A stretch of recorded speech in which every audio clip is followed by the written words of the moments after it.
name's David Carlbaum. I'm a sepsis wonk.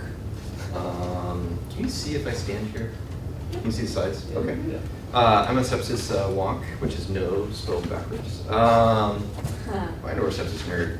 I'm also associate professor of medicine, pulmonary critical care at Harvard U, and the medical director of Harvard U's sepsis program, and regionally, if not nationally, known as a sepsis guy.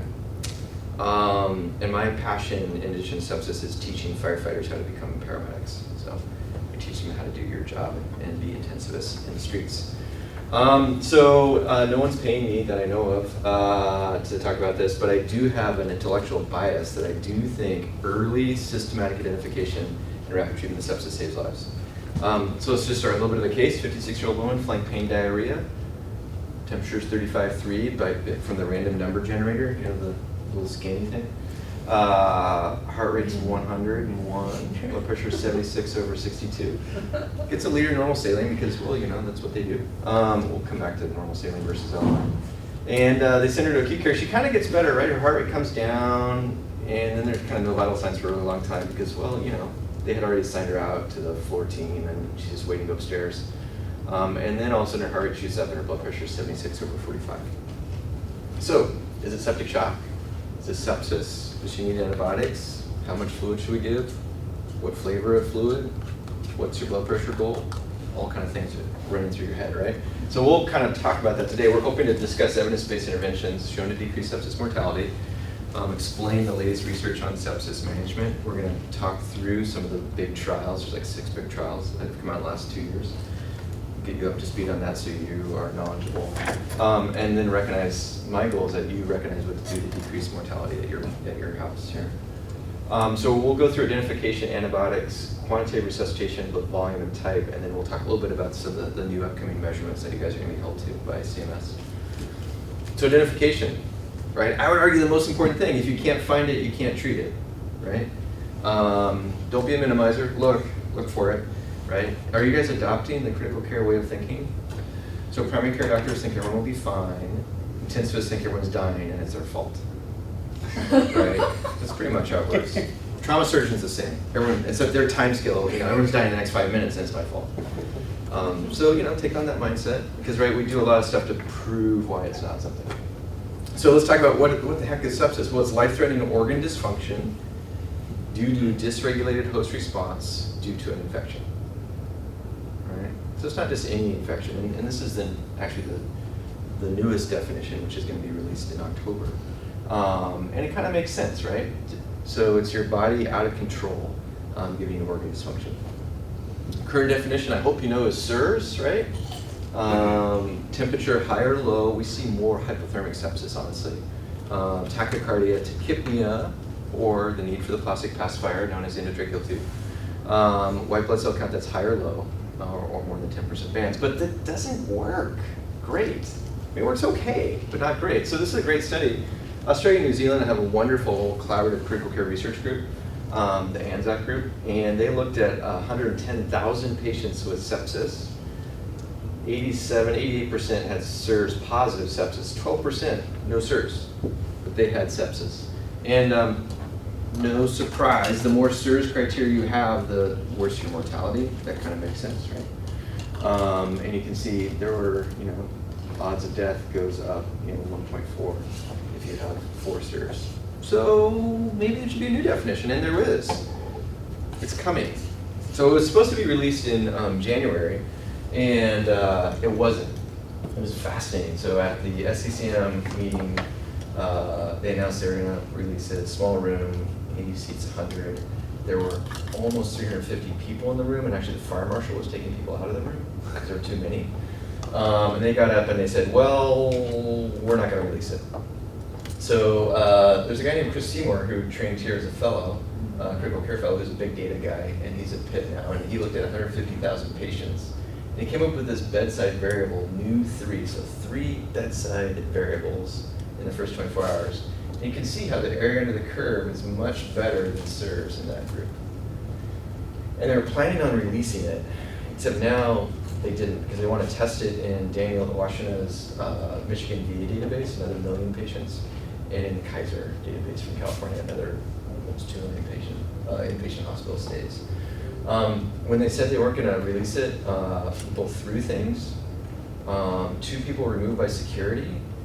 People swore at them, were amazingly vituperative at the microphone. It was awesome. And Seymour cut out a side door like a witness at a mafia trial.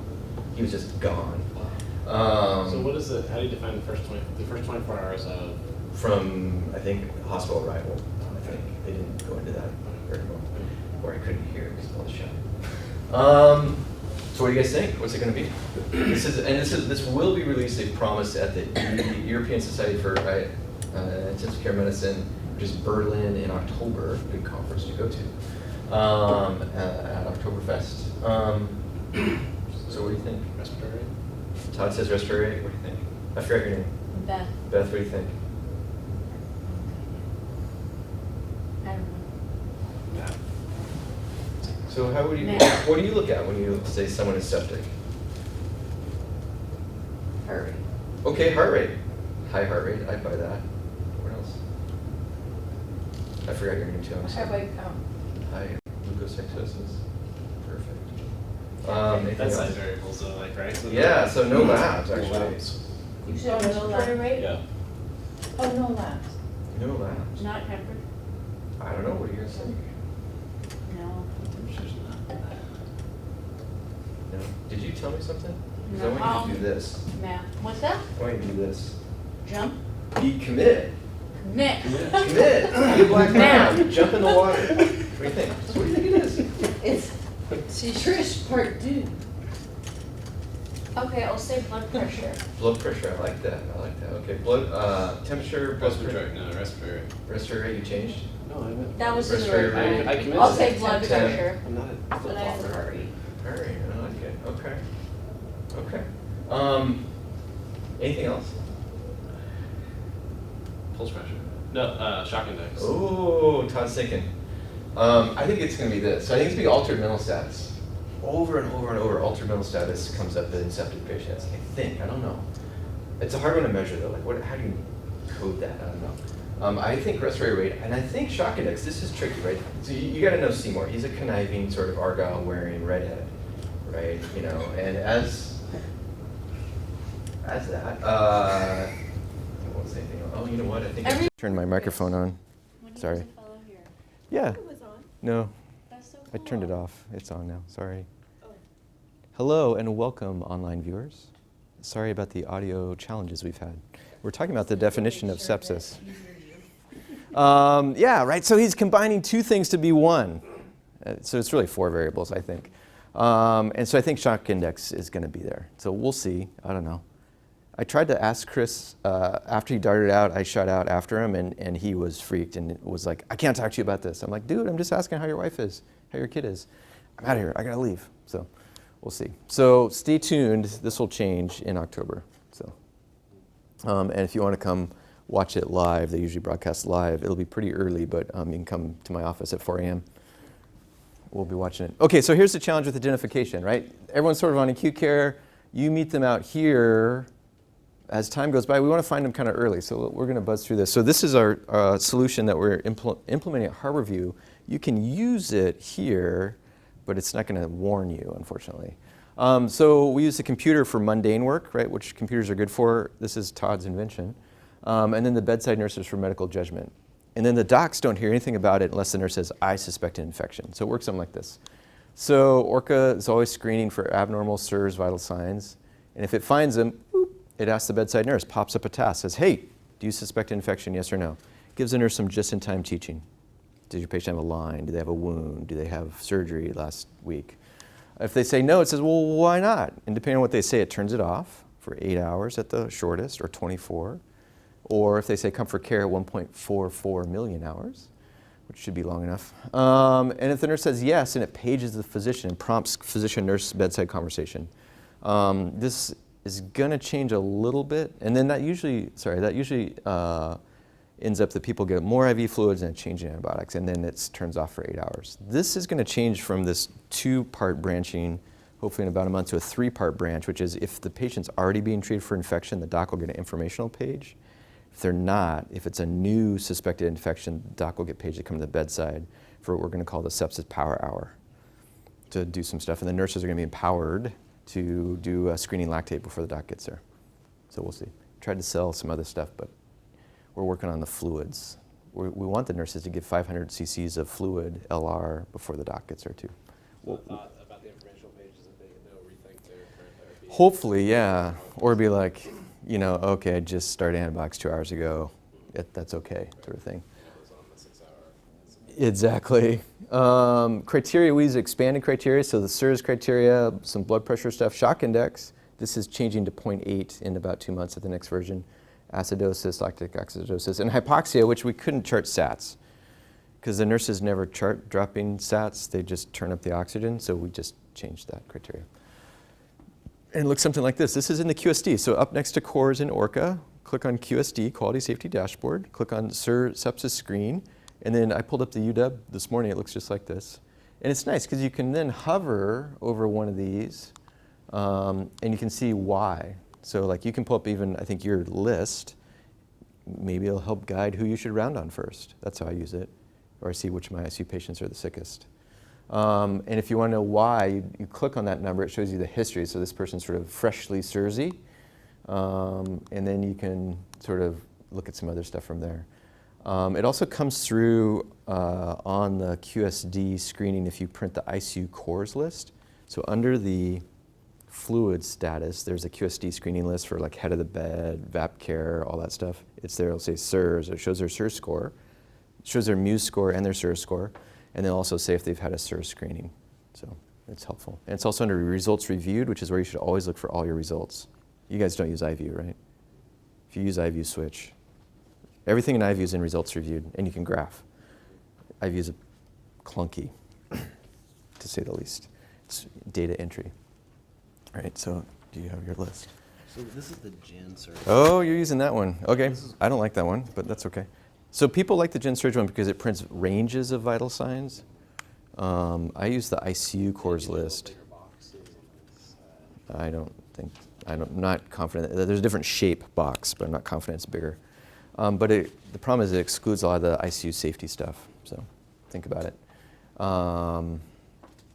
Does it work? Well, yeah, actually, it works. Remember, broadest net is the design. And so it's very sensitive, almost 90% sensitive, not very specific. So it has a very good negative predictive value.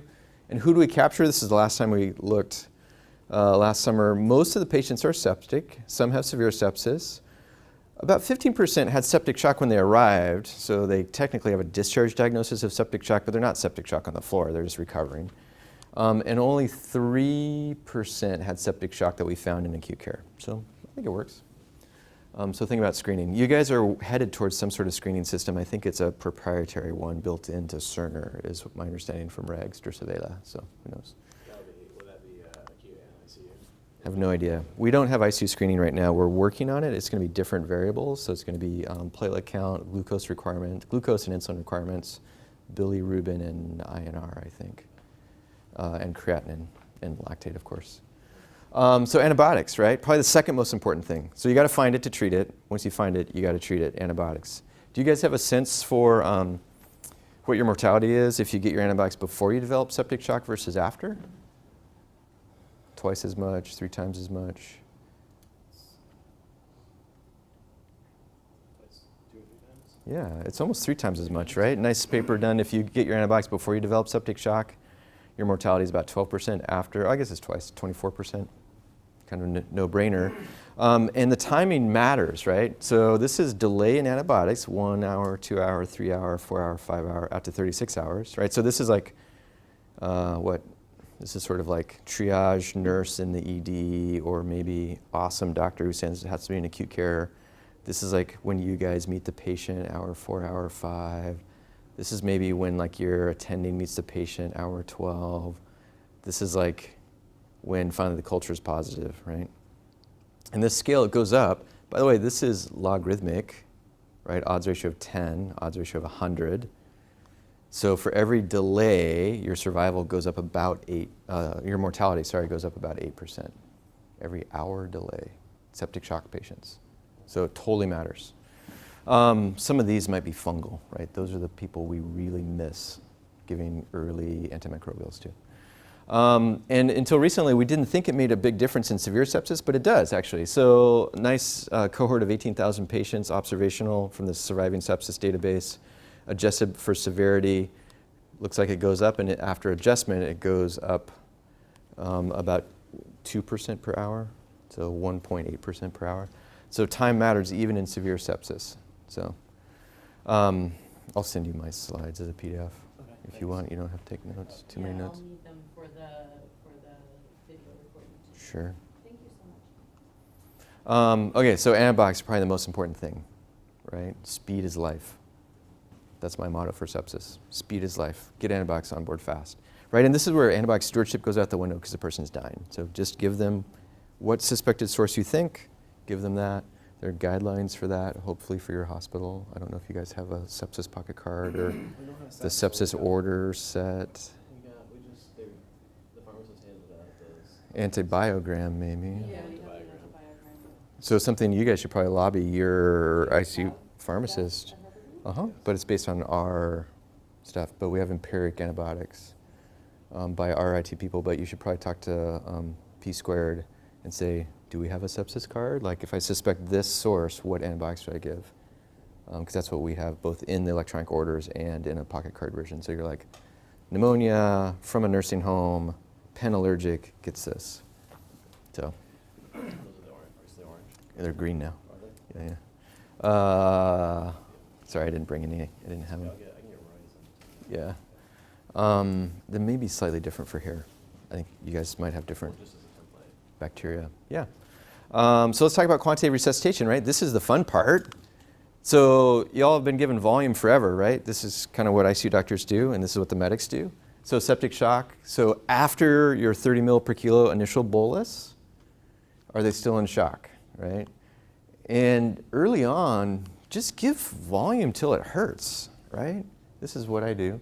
So I think there's a lot of good ways to do this. So if someone has a little bit of cardiomyopathy from sepsis, what's going to be the first thing that's going to change if you're giving them too much volume? What's that? Lungs. How? Lung sounds, crackles. So, Oxygen demands might go up. yeah, their pulse ox might go down, right? Because you're causing shunt. Pulmonary edema is fluid in an alveolus, right? And that causes shunt. You can think of poor frickin' bastard for shunt, pus, fluid, blood. If you want the rest of the list, the lung doctor list, poor frickin' bastard can't piss for crap, right? Because it includes cells and calcium and protein. But yeah, if you can just think poor frickin' bastard, that's the cause of shunt, right? Pus, fluid, or blood, pneumonia, CHF, or pulmonary contusion, which hopefully you won't see since you're not a trauma center. So yeah, just give volume. And actually, I think ultrasound, right? So I ultrasound the patient. They have A lines, which means no pulmonary edema. Give them a bolus ultrasound. Oh, they've got B lines. That's actually more sensitive than SAT. But if you don't ultrasound, then saturation probably. Yeah.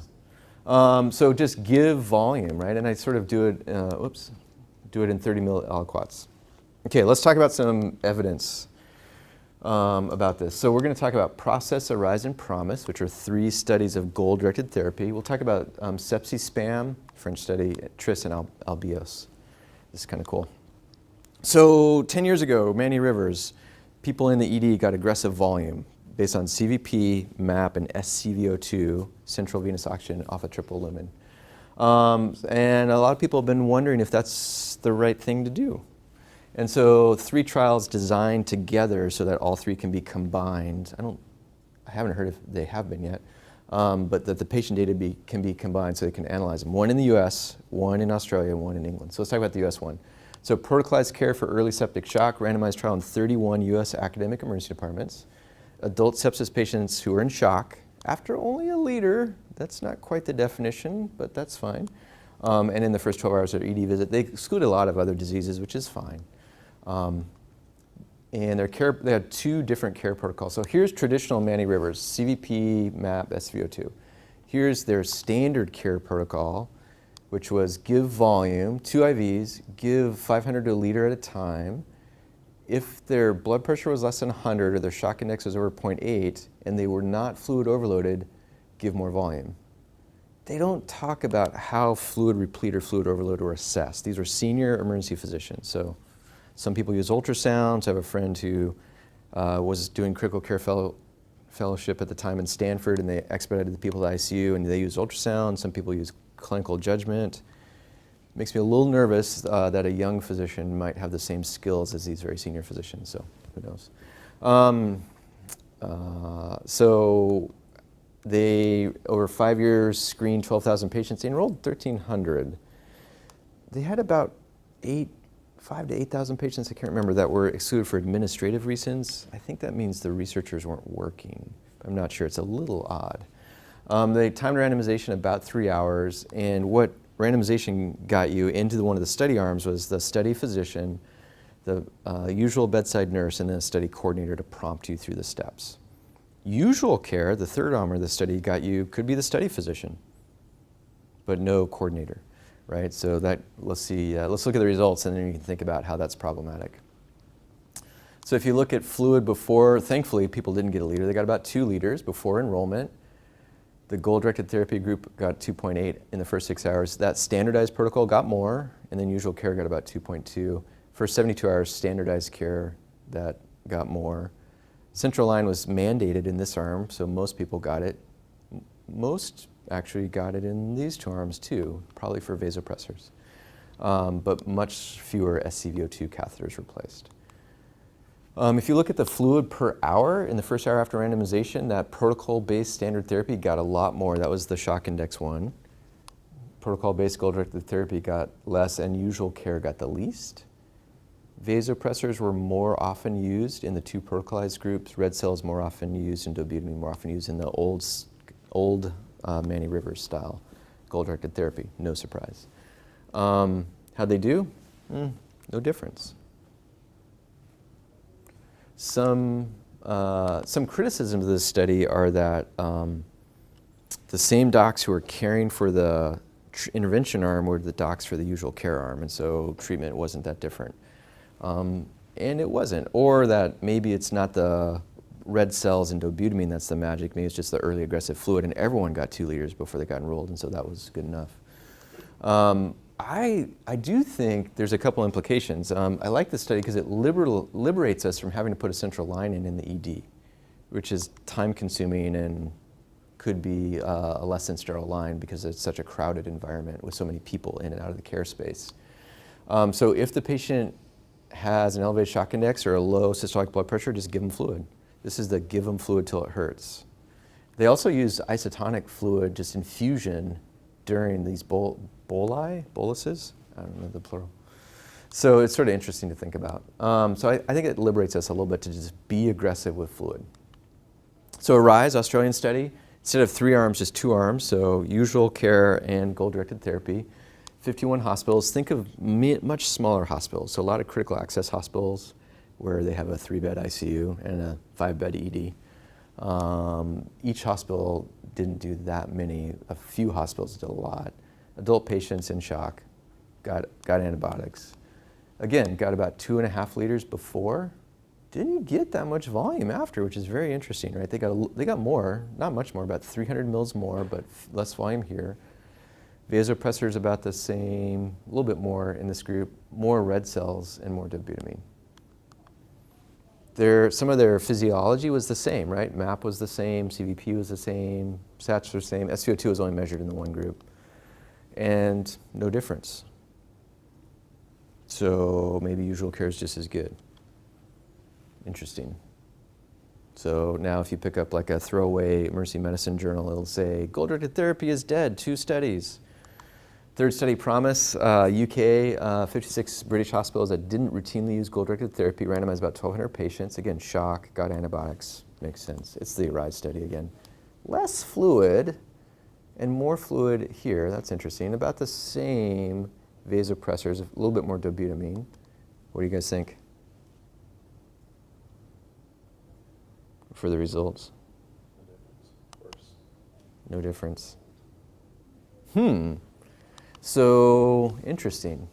So, Rivers, I've emailed him a couple times, he hasn't answered me on the initial fluid. Lots of initial fluid in these 3 studies, less here. Rivers enrolled people pretty early, I think, and so I think they got less fluid here, I don't know, and got more here. And whenever you delay fluid, people get leakier and sicker, so you end up with more. Look at how much, 13 liters versus 5 versus 4 versus 3.5. Interesting. So early fluid, speed is life, I think is the important thing. It's interesting. So it's sort of fluid. Let's talk about, now we're going to start some vasopressors. What's your blood pressure goal? What's your guys' blood pressure goal for MAP? Do y'all think in MAP? Yeah. 60, 65, 75, old person, hypertensive, history, 85? I usually think, just personally, I think in 60 unless somebody has 60. renal insufficiency, and then I think in terms of 65 or better. Interesting, okay, cool. So tolerating that a little bit lower. So this was a nice study, SEPSISPAM. It's a sepsis pressure artérielle moyenne. It means mean arterial pressure in French. They compared 65 to 70 versus 80, 85. The Europeans tend to run higher MAPs than us. 776 patients.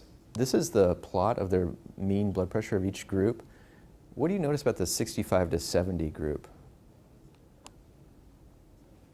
Was their MAP 65 to 70? No, it's like 75. That's interesting. 80 to 85, what was their MAP? Upper end of that. Maybe that's a clue to human behavior, critical care nurse behavior. If you say, don't let it go below this, they're going to make damn sure it's not going below that. I don't know, Todd was a critical care nurse, right? You want 65, I'll keep it at 75. That way I've got that buffer, right? I don't know. So maybe if you write 60, keep the MAP over 60, that keeps the MAP around 65 or 70. That's kind of been my practice. Because I want a MAP of, I think, 65. But if I write greater than 60, then maybe most of the time it's actually about 65. No mortality difference. In older people who had pre-existing hypertension, there was a little bit less need for renal replacement therapy in this group. But it was a little unclear how that was applied. It wasn't applied in standardized fashion. They tend to use more renal replacement therapy in Europe than we do. So who knows? Okay, so Rivers said for resuscitation, hemoglobin over 10. Have you guys heard that before? If you're resuscitating someone, keep their hemoglobin over 10. Where does that come from?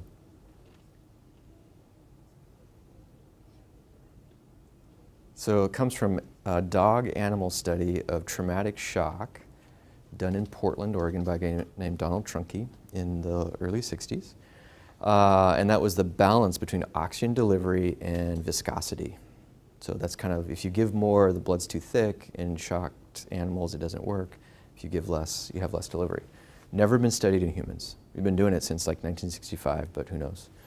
So now, as you know, the TRISS study and a couple other studies, and even in cardiac disease, active cardiac disease, have shown lower hemoglobin is just as safe as a higher. So this awesome group from Sweden, I think, decided to look at transfusion requirements in septic shock. And they basically said, during the ICU stay, we're going to keep the hemoglobin greater than 7 or greater than 9. And you can see they did a nice job. There's a nice split of the groups. That's their hemoglobin over time.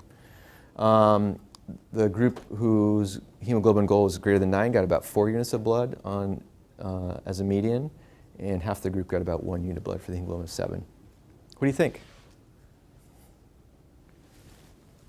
Difference in outcomes? It's all about oxygen delivery. I thought we were resuscitating shock. There's no difference. Yeah, so mortality is about the same. Oh, by the way, do you remember the mortality from ARISE? 18%. What's up with this? Is that 90-day mortality in ARISE? No, I don't.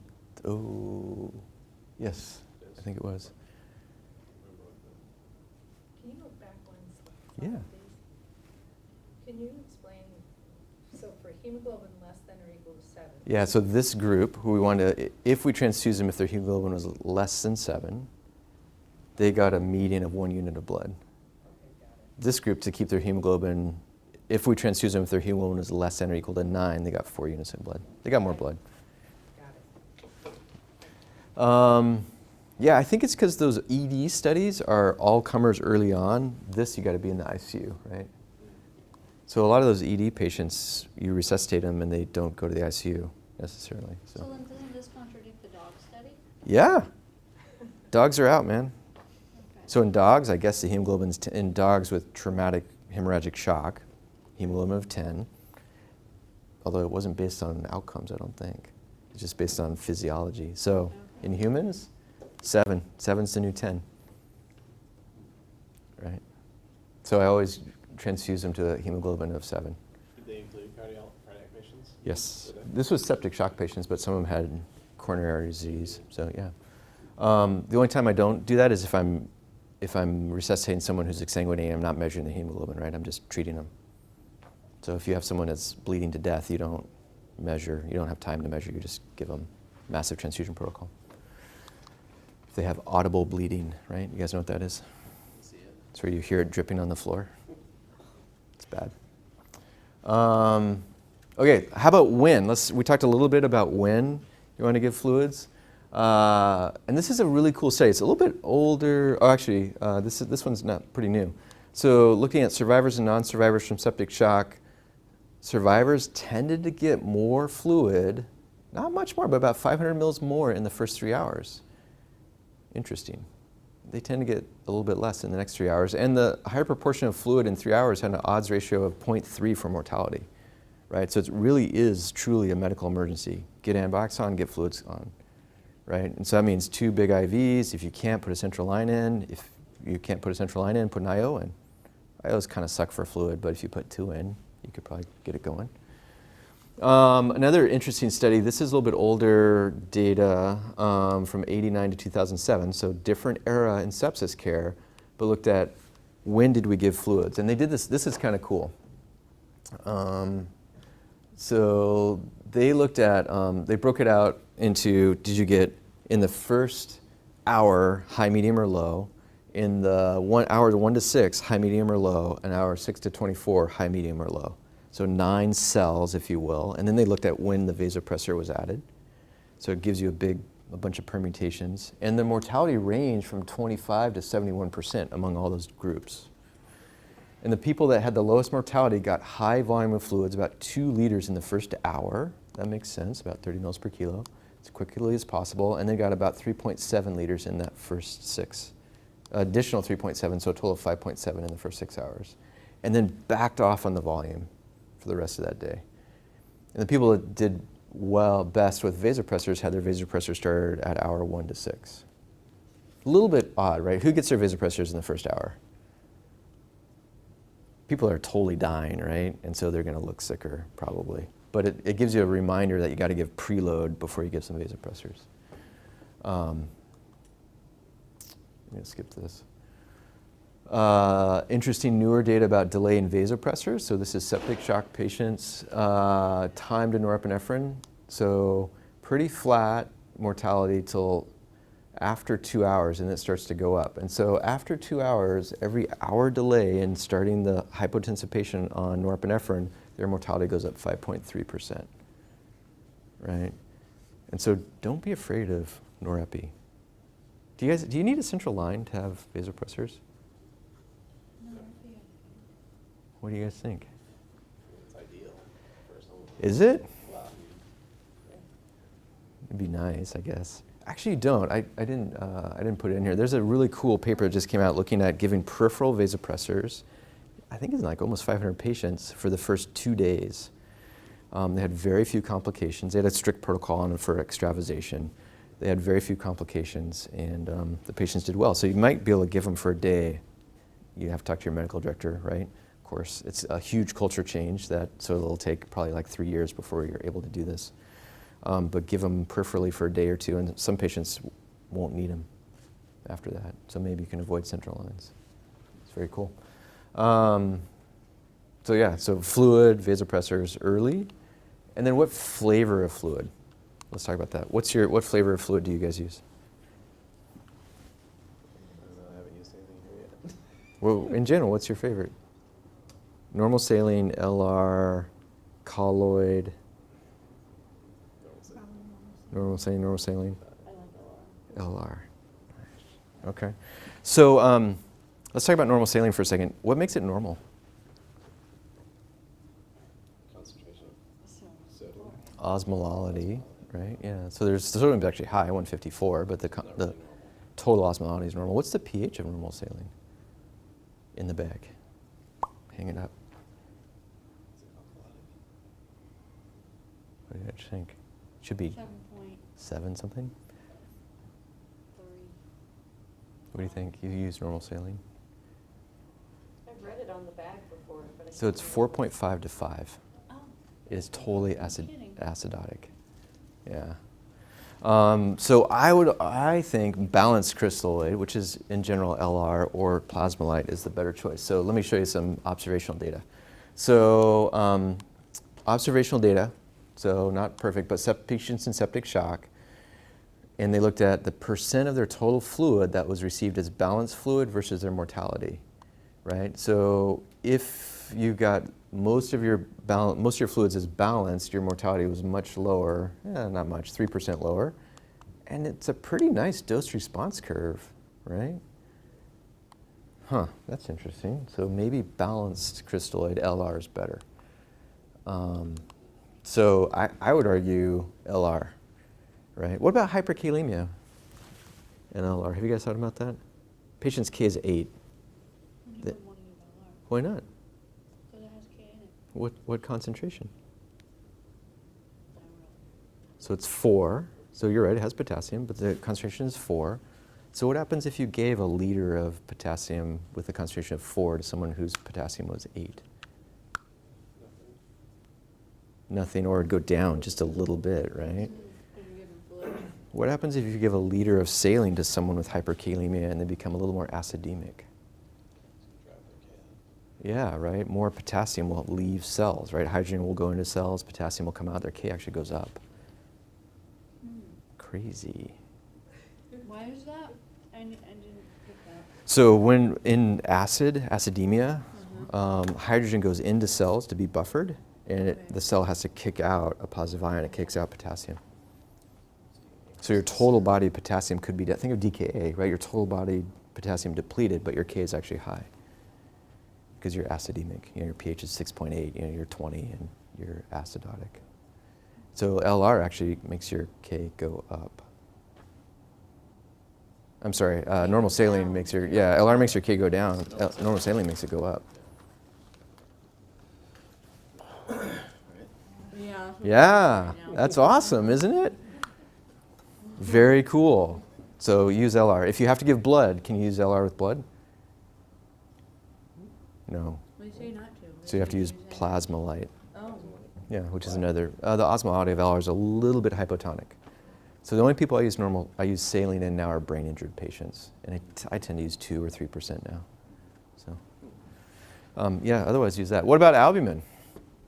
Everyone's albumin is low in these patients. What do you think? Should we give it, not give it? So colloid versus crystalloid debate, I think for head starches, which is what Europe uses a lot, don't use them. Mortality, higher need for renal replacement. So don't use starches. But for albumin, I wonder. So SAFE study, 7,000 patients that were general ICU patients, 75% septic, I think. No difference. Safe sepsis, so 1,200 sepsis patients, 4% albumin versus normal saline. Trend towards lower risk of death with albumin. The Cristal study. So Cristal was a French study. Didier Lenane, so he's this French guy who talks about steroids a lot. So it's basically colloid versus crystalloid in the French-speaking world. So it's France, Belgium, North Africa, basically. And it was sort of any colloid, because it's a hard study to randomize. Like you can't you can't have someone like break open the envelope in Tunisia and say, I need, whatever, and fly it from France. So it's just whatever colloid you use, just use it. And so crystalloid versus a bunch of different colloids, maybe a signal for the colloid patients did slightly better, but again, not significant. ALBIOS, so Luciano Gattinini, much more pleasant to listen to than Didier Lenane. He's an Italian. He's sort of a silver fox Italian. Like when I went, all the ICU nurses I was sitting with were all like, whew, man. Even though he's 65, right? He's wearing his cashmere sweater, V-neck, no t-shirt. He's a stud. 20% albumin versus crystalloid. So let's look at this. This is kind of interesting because it has interesting results. So the study was designed severe shock and septic shock patients to keep their albumin over 3 while they're in the ICU. Kind of like that TRISS trial, right? Let's make a difference. And so they got, on their first day, they either got crystalloid or they got a big bolus of albumin, so 60 grams. And then each day, depending on their level, they would get more or less, right? So if they're over 3, they got none. If they're 2.5 to 3, they got some. If they're less than 2.5, they got more. Pretty straightforward. And you can see the albumin, the serum albumin level in the patients, ran right around 3 in one group and right around 2.2 in the other. Sorry, they use different units in Europe. And overall, a negative study, no difference. But in the septic shock group, which he pulled out as an a priori group, so it's a subgroup analysis, there was a difference, about a 6% difference in mortality, with lower mortality with albumin. Interesting, with an odds ratio of about 0.87. So I've started incorporating albumin into my resuscitation if the patient's albumin is low. So sort of at the end of that fluid phase, maybe if there's still fluid requiring volume in the ICU. Oh, that's interesting. Thank you, software update Java. So how do you determine how much albumin to give? So for us, we don't, 60 grams is not available, so I give 50 grams of 25%. So if it's low, you just get 50 and you recheck it. And The next day. See what it is. Yeah. The next day. Yeah, I just give the single dose. So, and I try to get them up. Is that how they? That's how they did it, yeah. Did it as well? It was just every day based on the level they gave some. So What's your level that your threshold? I don't know. If I'm following their study, I should go to 3. I kind of go to 2.5 because it's expensive. Also, what's the other little bit of a weird confounder early on? What's albumin do when you're really sick? To go up or go down? Goes down. So everyone has low albumin. So I kind of don't do it on the first day, right? You can kind of see here, theirs came up pretty well. I usually do it on the second day. So, and if you were to combine the SAFE sepsis study, ALBIOS, and this is a study that's been presented in abstract form but never in manuscript form. If you combine them, odds ratio for septic shock patients getting albumin is 0.92. So probably better. So it's sort of interesting to think about. Probably extend that to severe sepsis, do you think? I don't know. They're not as sick, so maybe not. I'm not sure. So that's early on. So give tons of volume, start some vasopressors. We didn't talk about vasopressin. You want to talk about that real quick? When do you add it? How do you do it? What? Vasopressin? Just add it. 0 to 0.08, but I think for sepsis studies, isn't it 0.04?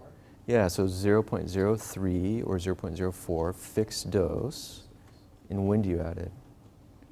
Early, late, failing norepi, going up on norepi? Early. Just at the beginning. Todd says early. Do you guys know? Late? You're like, failing norepi, I add vasopressin. I think that's what you see in practice. In some practices. What do you see? People adding it late as a rescue, as a second vasopressor. Yeah, so You said earlier after fluid. yeah, so I think when I'm starting norepinephrine, I start vasopressin at the same time. So there's a lot of observational data that your vasopressin levels are low in septic shock. That your what? Vasopressin levels are low. So you're vasopressin depleted in septic shock more than other shock states. And there's a nice study done up the road by Jim Russell in Vancouver called the VAST trial, which looked at patients on norepinephrine adding vasopressin as a norepinephrine sparing drug versus adding more norepinephrine. It's kind of interesting study. Overall, no difference, but they divided their group into patients who are on lower dose of norepinephrine when you added the study drug or higher dose. Higher dose, no mortality difference. But if the patient was on a lower dose and you added vasopressin, their mortality was a lot less, like 15% less, I think. So because of adding the vasopressin, you think you're able to keep You- your dose of Norepi down, probably, yeah. So I just start them both, and then as I come off, I stop the norepi first and then stop the vasopressin. And it's just fixed dose, right? You're repleting, you're giving, molecules for the blood vessels to be contracted. So, and we tend to use 0.04 at Harborview. I think that's what we use here at the U, I think. The study was 0.03, but who knows? We tend to use 0.04. Yeah, I think that's what's programmed into our pumps. I don't tend to use higher dose except for massive GI bleeders. And then I'm trying to shut down the portal system, so then I will go to 0.08 or even 1.2. So I know you guys do some crazy things with your open heart, open chest, post-cardiac surgery people. That may or may not be, evidence-based.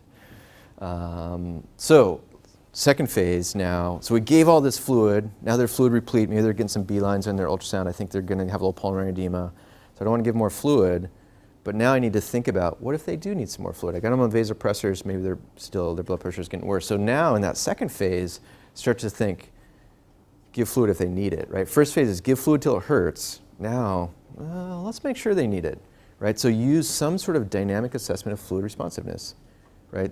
Answer the question, if I give fluid to my patient, will their cardiac output go up, right? So you can use CVP, I don't, but if it's low, that's maybe helpful. If it's 0 or 1, that's probably helpful. You won't find that very often. I like pulse pressure variation. So here on the monitor, you can see a lot of pulse pressure variation, right? I think this was 28%. So for the patient that has a closed chest, is a regular rhythm, has about 3 heartbeats per breath, who's not interacting with the ventilator, who ideally is on 8 mils per kilo, but if you see it on 6, it'll work. Right, when you give a breath, it augments left ventricular preload, and then, so you see those changes. So you can see how the pulse pressure is bigger, smaller, right? That works awesome. So my first line, if I'm meeting someone sick in the ICU, is an A line. I don't need a central line, I can put vasopressors peripherally.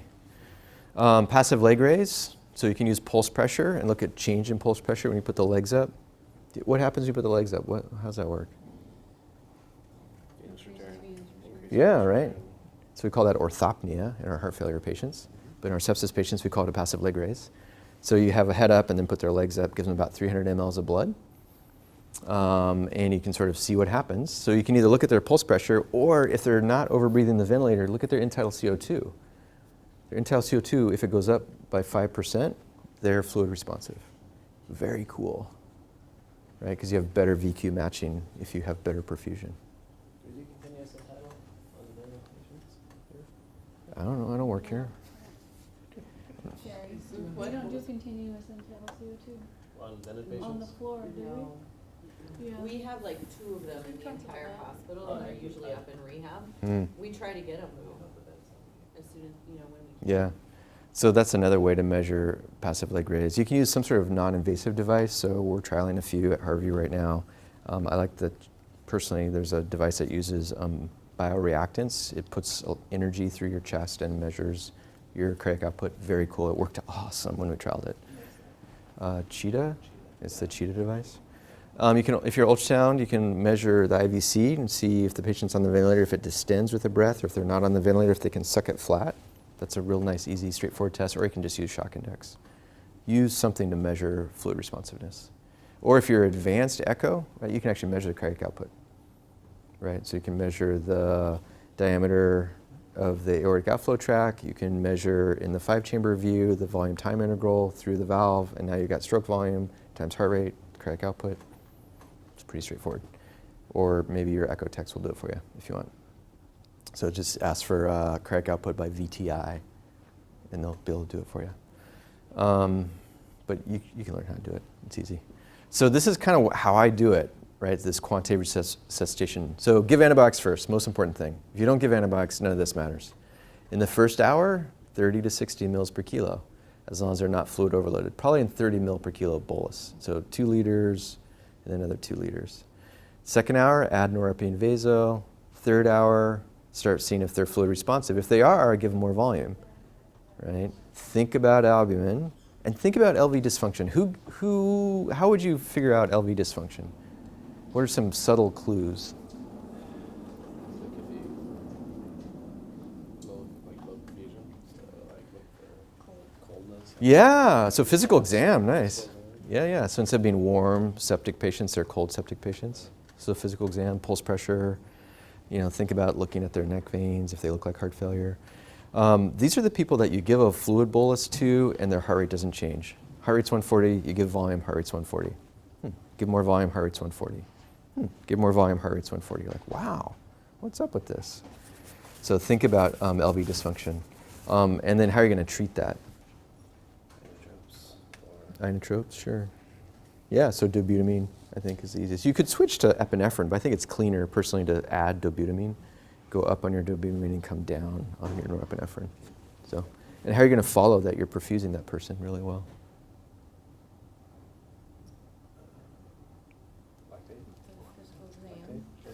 Part of it. So physical exam, maybe they'll warm up. Yeah. Lactate clearance, right? Does the lactate go down 10% per hour? Measured every 2 hours. What'd you say? SCVO2? Cardiac output? Echo? Well, I'm a swan, so you couldn't do a mixed venous, but We can do, a venous. yeah, an SCVO2 Yeah, off, don't they do as long as your catheter's right at the cavolateral junction or in the RA. Totally, I would totally follow that. You can actually use that to calculate your cardiac output. Have you thought about that? Well, by faith. Yeah, The SVO2? yeah. Sorry, camera people, we're going off. So your cardiac index,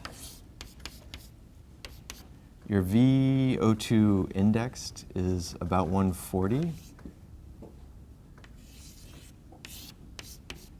And there's a couple assumptions. VO2 indexed is about 140. Remember, your content in your blood is, where's oxygen carried in your blood mainly? Is 1.39, right? And so 10 over your hemoglobin is sort of your VO2 over your delivery times 1 over SaO2 minus your SCVO2. That's your cardiac index, thumbnailed. Right, so hemoglobin's 10, that goes away, and then if your SVO2 is 50%, then your cardiac index is 2. Your SVO2 is higher, it goes up. It's a back of the envelope calculation. It's not perfect, but it works really well. I've used it a couple times. So there's, the assumption about the VO2 indexed too, right? But sorry, I haven't written in chalk in a long time. You look like a Japanese tourist, Todd. I didn't have my selfie stick. Good. So think about the LV dysfunction. It's true. It is true. What's that? Yeah, he just took a picture with his iPad. So, yeah, so think about measuring somehow how you're doing. Remember, liver patients are slow to clear lactate, so you may want to measure an SVO2. Some people are too sick to make lactate. They're just in shock. They make no lactate because they're too sick, right? Lactate's a fuel made by muscles and capillaries to power your brain when you're dying. So some people, their blood pressure is 40 and their lactate's 1. They're just too sick. It's very cool. It's frustrating because you can't follow their lactate. Lactate may go up too as you perfuse their extremities, right? They're all shunted as you start to perfuse their ischemic limbs. Yeah. Yeah, I was curious about that.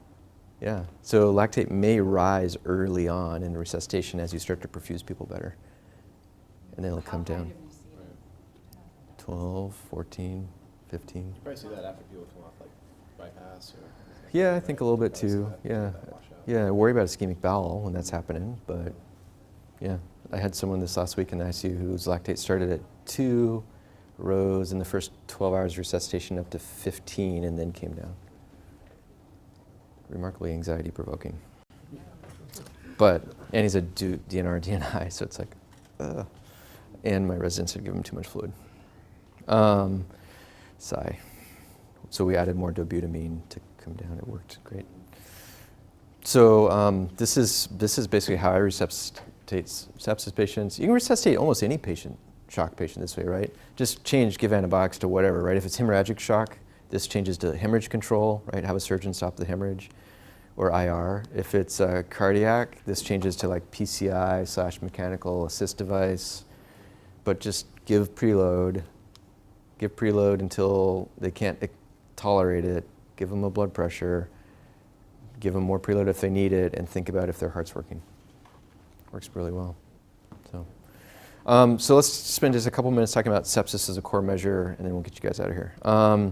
So starting with October 2015 hospital discharges, so some of your patients right now, you will be evaluated on your performance on their sepsis care early on. The first year is a reporting period, tweaking what the criteria are, and then starting in October 2016, it's a paper for performance, publicly reported value. So we'll see who actually does well with sepsis. Severe sepsis, so it's focused on severe sepsis, septic shock. Severe sepsis is suspected infection source documented by us, unfortunately. We've appealed to see if nursing documentation counts, but right now it does not. So you have to be really clear if you're admitting someone, I suspect infection from pneumonia. They have to have 2 or more SIRS criteria, which we know, and 1 or more organ dysfunction. This list got shortened a little bit, which is kind of nice. So it's low systolic or MAP, or a decrease of more than 40 from their usual blood pressure, elevated creatinine or low urine output, elevated bilirubin, low platelets, elevated INR, or elevated lactate over 2. Are they excluding present on admission? No, this counts, right? So you want to be sure to count present on arrival, present on admission, right? Because if not, then you gave them their severe sepsis in the hospital. Transfers are excluded. Yeah. So yeah, that's a great question. So does that make sense? So document it well in your note. Now where this, and then septic shock is severe sepsis plus tissue hypoperfusion that persists in the hour after the initial fluid bolus. So give them their 30 mils per kilo, and in the next hour, they either have a low blood pressure or their lactate remains high. That seems, we would all accept that. That's pretty easy. The problem is they wanted to create a system to bring you back to the bedside in the first 6 hours to reassess the patient, right? Because a lot of times, you know, the ED doc does this, the on-call ICU doc or acute care doc at the small hospital says, yeah, just write some admission orders, I'll see him in the morning, right? And no one was coming back to the patient and looking at them again. So in the first 6 hours since shock onset, you can do one of 2 things. So you either go back to the bedside and do a focus exam, which is vital sign, all of these, vital signs, cardiopulmonary exam, capillary refill, pulse, and skin exam. Okay, that might work. Or you can do 2 of these 4 things. So CVP, SVO2, bedside ultrasound, or a passive leg raise or fluid challenge. This is a little awkward for me, because I would just do this probably. So I do passive leg raise, or if I can't raise their legs for some reason, then I'll do a fluid challenge. So I'll just give them 250. So I assess their cardiac output, give them 250 and see what happens. You know, either with pulse pressure or ultrasound or non-invasive device. But I guess you can combine these 2 maybe. But this is becoming a hassle. So some of the private docs who don't want to come back, they just tell the ED, hey, would you put in a CVP line? Just put a central line in them and make it an SVO2 catheter so that I don't have to go back to the bedside. So the spirit of the ruling or regulations are maybe not being followed. Problem with this, what's your workflow? You're admitting like 4 sick patients. Do you write your notes in flow? Maybe you do. Carrie, you're like, yeah, hell yeah. What do you mean? Or do you see patients and then go back and write your notes? I just go back and write. Yeah, that's what all of us do, right? So this works awesome if the chart is paper and at the bedside, right? You go to the bedside, you write the note. That's not our workflow, right? Our workflow is do stuff and then write notes. And the problem is our note's going to be time and date stamped outside of this window. So we're working on how to build this workflow. So we've created a separate note. We're hoping it'll be built into the order set that you'll check this is a sepsis patient when you admit them, and that way the nurses will have a timer, so the nurses can help cross-check providers. Like, hey, I haven't seen you at the bedside. Or you got 30 minutes before 6 hours expires. You know.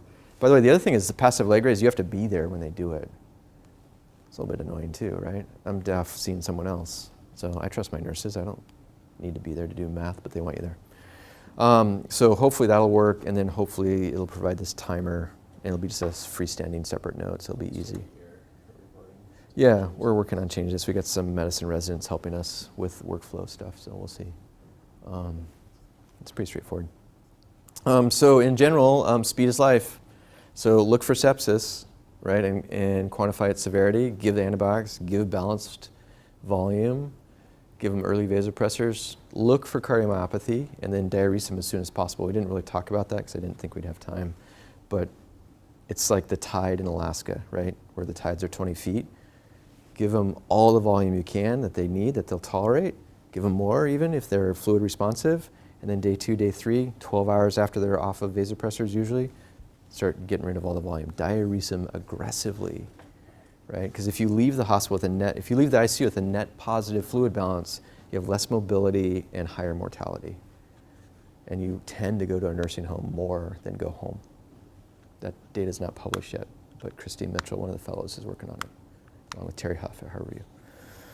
So you got to just give them everything they need and then take it all away. So that's how I work. I think that's all I had, hopefully. Do you guys have questions, concerns? Yeah, just you can chat. So what's your approach to this in the patient population like we're gonna be working with, where people do have low ejection fraction or do have hypotension for, pump failure reasons, and then yet you suspect sepsis? I think also I asked this question because our attendings are going to be fixated mostly on heart issues, whereas I think we're going to be the ones that are bringing in some of these other thoughts. Sometimes. Correct. Yeah.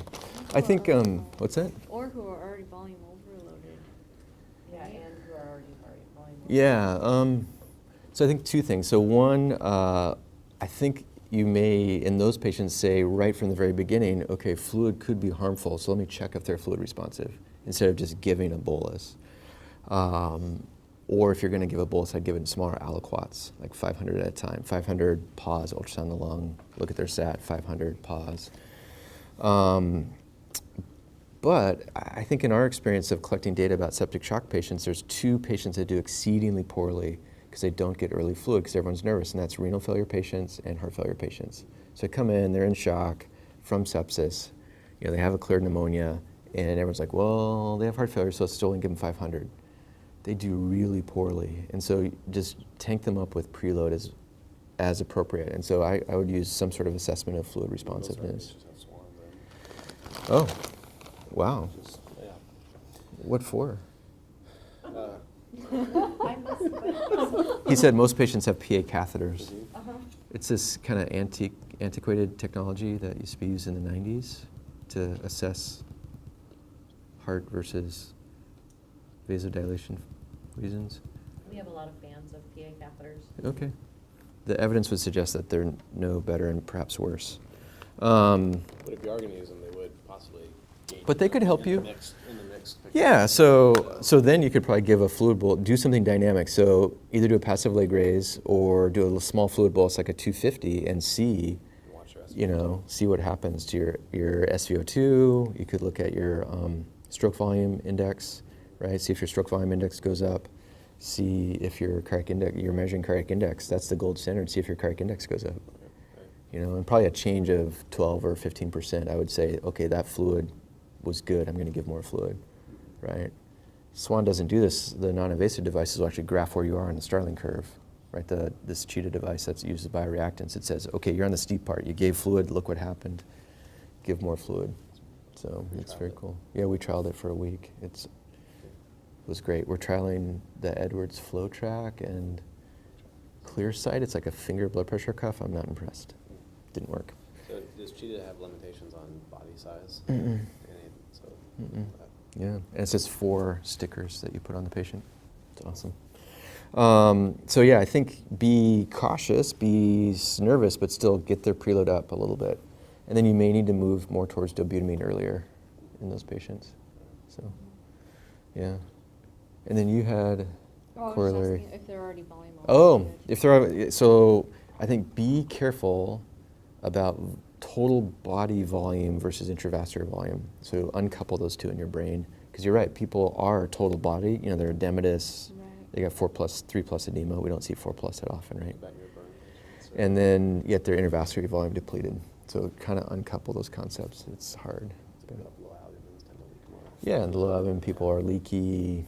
So yeah, so I've had, this last week in the MICU, we had patients who looked volume overloaded, but yet you ultrasound them and have them take a sniff and their IVC completely collapse, so they need preload. And then you start to think about, well, what preload am I going to give them if everything's leaking out? You know. Maybe more likely to give them albumin. Albumin, yeah, that's what we did, and it worked. So I good. emailed Amy back from her about getting us some. Ultrasound? Yeah, Yeah, ultrasound. you should totally learn ultrasound. It's easy. You just need to do lots. And learn how to save it so that you guys can I don't know if you guys do x-ray rounds, but now for my x-ray rounds, we also do ultrasound. So any ultrasounds from the night before, we load on the computer right next to the x-rays, so we can look at it as a group. Save them on like a thumb drive. Yeah, if you put your thumb drive in the device, it'll load it and you can put it on the You computer. can bill for it if you do that too. If you put it in your note or you save it, and there's a non-radiology PACS that the UW is called the Image Gallery, where echoes go. So you can use that for, Baths and stuff like that. yeah, so we're working on how to do that more automatically. What other questions do you guys have? I just spent a whole bunch of time looking at all of the available printouts, and it would seem that the only one that actually has the quality safety dashboard is the one that doesn't give us the information for the notes. But the quality safety dashboard exists other places, like within that quality safety Mhm. dashboard tab that he was talking about right here. Yeah, I think the idea, I mean, it's nice to have it on rounds, so you can have it right. Yeah, I wonder if we and can it's get that. interesting Our to templates. see, I really like that SERS, Mhm. the sepsis screening thing. Yeah. And Might we be actually showings.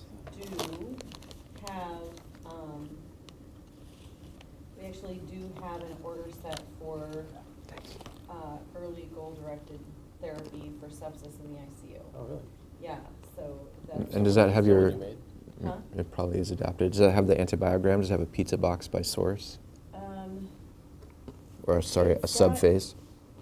It's definitely got the antimicrobials. Good. Based upon. what Suspected you source. suspect. Good. So if you use that, Yeah. in our experience, you'll be right 85% of the time.